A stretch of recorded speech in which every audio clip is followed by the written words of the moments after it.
श्री खाटू श्याम जी भारत देश के राजस्थान राज्य के सीकर जिले में एक प्रसिद्ध गांव है, जहां पर बाबा श्याम का विश्व विख्यात मंदिर है।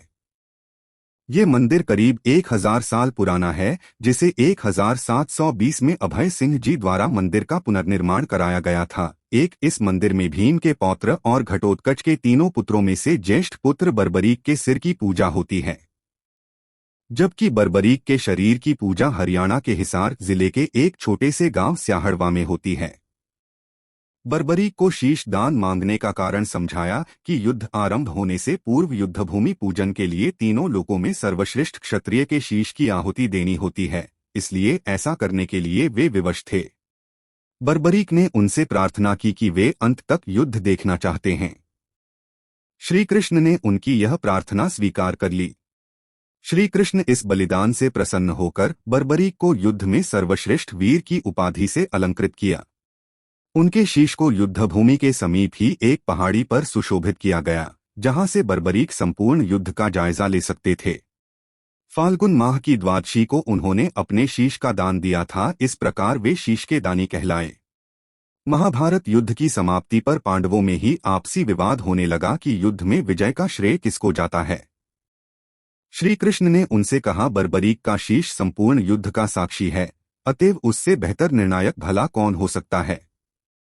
सभी इस बात से सहमत हो गए और पहाड़ी की ओर चल पड़े। वहां पहुंचकर बर्बरीक के शीश ने उत्तर दिया कि श्री कृष्ण ही युद्ध में विजय प्राप्त कराने में सबसे महान पात्र हैं। उनकी शिक्षा, उपस्थिति, युद्धनीति ही निर्णायक थी।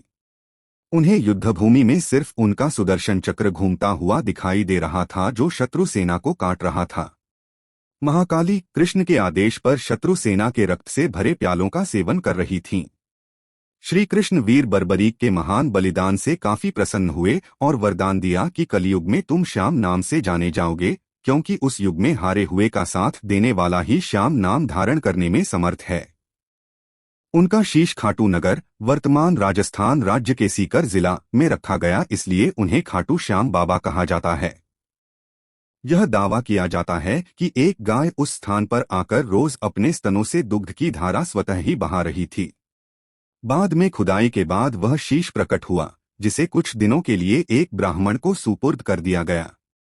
एक बार खाटू नगर के राजा को स्वप्न में मंदिर निर्माण के लिए और वह शीश मंदिर में सुशोभित करने के लिए प्रेरित किया गया। तदंतर उस स्थान पर मंदिर का निर्माण किया गया और कार्तिक माह की एकादशी को शीश मंदिर में सुशोभित किया गया, जिसके रूप में मनाया जाता है। मूल मंदिर 1027 में रूपसिंह चौहान और उनकी पत्नी नर्मदा कंवर द्वारा बनाया गया था। मारवाड़ के शासक ठाकुर के दीवान अभय सिंह ने ठाकुर के निर्देश पर 1720 में मंदिर का जीर्णोद्धार कराया। मंदिर इस समय अपने वर्तमान आकार ले लिया और मूर्ति गर्भगृह में प्रतिस्थापित किया गया था। मूर्ति दुर्लभ पत्थर से बना है। खाटू श्याम आज के समय में कई परिवारों की एक बड़ी संख्या के कुलदेवता है।